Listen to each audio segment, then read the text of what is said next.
All right, Andre, here's my assignment 8. So this is the default fog, which I gave, well, excuse me, this is the fog that we have in your scene, and working with shaders, which I will show you in a second.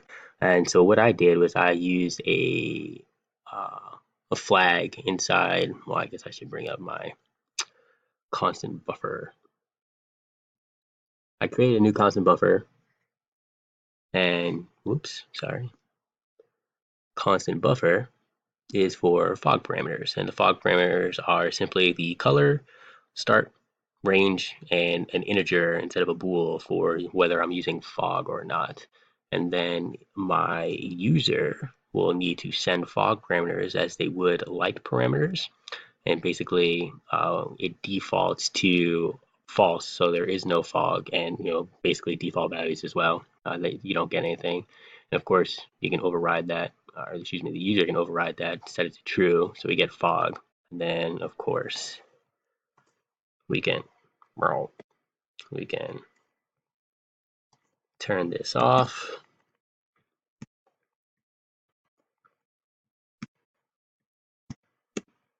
and get the same scene without fog. Oh,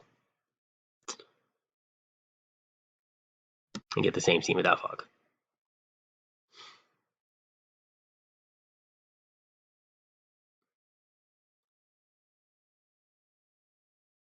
Any day now.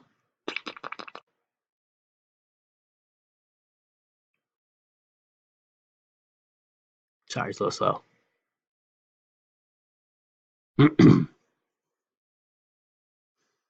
All right, yeah, so here's the scene, no fog. Okay, and reflection, mirror, that was fun. Oh, let me start that one over. I don't know what that was all about.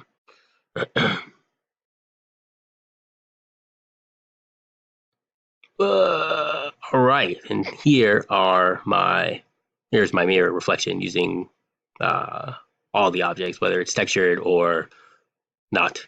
And so we have light reflecting in the back, which is awesome because it reflects off the mirror as well. The light reflection vector, or the reflecting the light off the mirror, was a little, well, I thought it was far more difficult than it was, but it ended up just being taking the direction for the spotlight and direction lights if used, and passing in a reflection matrix. So simply, I have send reflected light parameters instead of sending light parameters. I do both, send light parameters for normal. When I'm doing the mirrored objects, I send the reflected light parameters with that, and that just gives me light through the mirror. Yeah. And then as for the further work, using mirrors, yeah, that would be fun. I think that was one of the reasons why I started that question on Piazza, because I think what we're doing is a little bit heavyweight. I'd rather use viewports if I was going to do that, and basically every mirror would have a viewport associated with it. And I'm still working on a practice project for that. So if I get that up and running before the final project due date, maybe I'll use that. Yeah. Anyways, I will see you next week.